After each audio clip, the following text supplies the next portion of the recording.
Lorsque vous préparez votre mariage, beaucoup de choses se décident en amont. Mais il reste encore pas mal de détails à régler le jour J. Heureusement, Camille de Lucas, Wedding Planner, vous aide à faire le point pour ne rien oublier. Quelques conseils pour le jour J. Tout d'abord, pour la future mariée. Pour la coiffure et le maquillage, attention, portez bien une chemise ou une robe bustier que vous pouvez enlever par le bas, car vous aurez effectivement votre coiffure ou votre chignon. Donc si vous avez un t-shirt, vous risquez de ruiner la belle coiffure que le coiffeur aura mis 2 heures à vous faire. Pour le mariage civil, comme pour le mariage religieux, il faut absolument ne pas oublier les cartes d'identité civile des mariés et également des témoins. Pareil, n'oubliez pas vos alliances. Si vous organisez votre mariage vous-même, pensez à vous faire un petit programme du jour J. Un programme pour vous, vos proches et surtout pour les prestataires afin que tout le monde sache exactement ce qu'il a à faire le jour J. Le conseil que nous donnons à tous nos mariés, il y en a 2. Tout d'abord, c'est simplement de profiter. Ça peut être bête à dire, mais effectivement, la journée passe extrêmement vite et très souvent, les mariés sont pris par beaucoup de choses, voient beaucoup de monde et ne profitent pas pleinement de leur journée.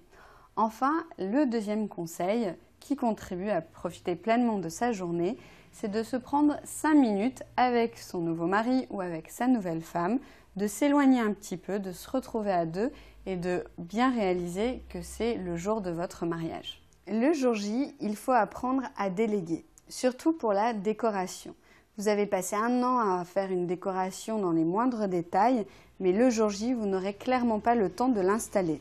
Certes, il y aura la fleuriste qui viendra installer ses compositions, mais il y aura les noms de table, marque-place, cadeaux des invités, ronds de serviettes, enfin toutes ces petites choses qui prennent beaucoup de temps. Le but est que vous soyez tranquille le jour du mariage, donc n'hésitez pas à faire le maximum quelques jours avant le mariage et le jour J, chargez une amie, un témoin, une cousine pour installer toute la décoration dans les moindres détails. N'oubliez pas également de prévoir pour votre jour J 2 points essentiels et qui vous concernent directement. Tout d'abord, votre transport, les allers-retours de l'un de l'autre et surtout le retour ensemble.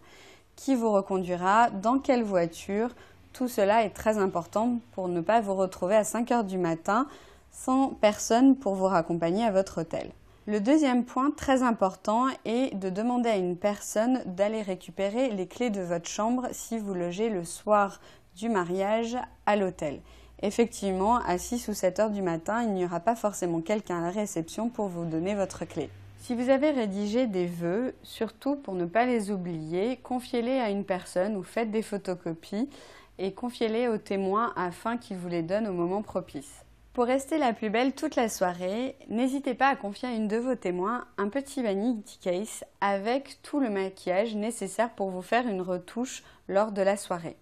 Prévoyez également un petit sac avec une petite pharmacie et tout le nécessaire à couture au cas où. Comme vous pouvez le voir, il y a plein de petits détails à voir le jour J. Dans ces cas-là, si vous avez peur d'en oublier, n'hésitez pas à avoir un petit carnet où vous notez les petits points, effectivement, que vous devrez voir ou revoir avant le jour de votre mariage. Enfin, si le jour J, il y a des imprévus, des oublis, ne paniquez pas, surtout profitez, vos invités n'y verront rien et le but, c'est que vous profitiez réellement de votre mariage.